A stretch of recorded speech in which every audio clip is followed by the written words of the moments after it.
A sustentabilidade é necessária e tem a ver com todas as pessoas. O futuro do varejo é o desenvolvimento sustentável. Tivemos alguns avanços nos últimos anos, mas muito longe do que deveria. Outro ponto que eu gostaria de ouvir a opinião de vocês é que a gente observou uma queda do consumo durante a pandemia que vitimou aí o PIB no segundo trimestre, né, no Brasil. Queria ouvir de vocês quais medidas públicas vocês acreditam que poderiam ter sido adotadas e medidas que podem ser adotadas para ajudar aí na retomada do setor de varejo. Quem quer começar? Stefania. Eu acho que é uma pergunta bem interessante. Os brasileiros, eu sou brasileiro também, tem sempre uma tendência a pensar que o que se faz no Brasil é ruim.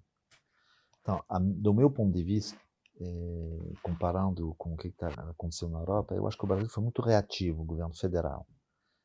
Na questão do auxílio emergencial, na questão do varejo alimentar, foi muito importante, provavelmente, para evitar algumas questões sociais. Eu acho que o governo federal, imediatamente, rapidamente, vamos dizer, conseguiu implementar um plano para milhões de pessoas.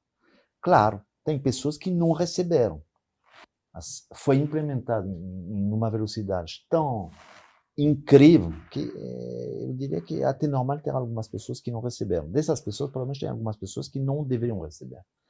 Claro, deve ter alguns problemas dentro desse contexto. Mas, de uma forma geral, eu acho que as autoridades tomaram algumas decisões corretas de ajudar quem precisava mais. E isso foi muito importante. As grandes empresas, elas sofrem muito, elas têm muita estrutura, mexer tudo isso é muito difícil, mas quando a gente pega um varejista ali médio, pequeno, a média de fluxo de caixa deles é de 22 dias. Quanto tempo a gente não ficou parado, né? E as grandes, também não acho que a das grandes seja tão diferente assim, mas aquele pequeno, ele acaba até por não ter uma cultura de gestão e uma série de coisas, sendo muito prejudicado nesse sentido. Ele não consegue reagir, né? Ele não consegue nem saber o que ele tem que fazer. Ele tem 1, 2 pessoas ali. A gente não pode esquecer que mais de 70% do varejo brasileiro ainda é desses caras. Eu concordo com os pontos que foram levantados.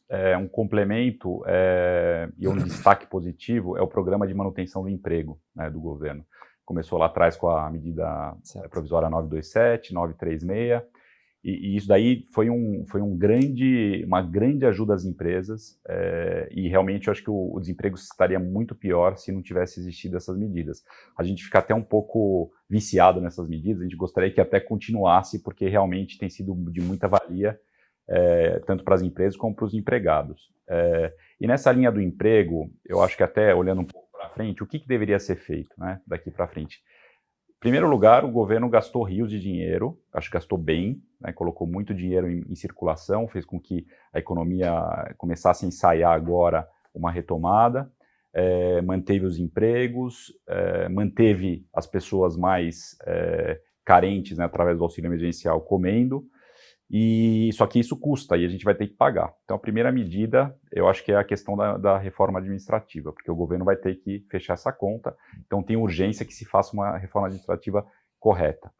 E para o emprego, eu diria que a gente tem que começar uma reforma tributária através do emprego, através da desoneração da folha. A gente discute muito esse veto do presidente, né, na verdade que está para ser derrubado agora pelo Senado, mas eu acho que o buraco é mais embaixo. A gente precisa criar, né,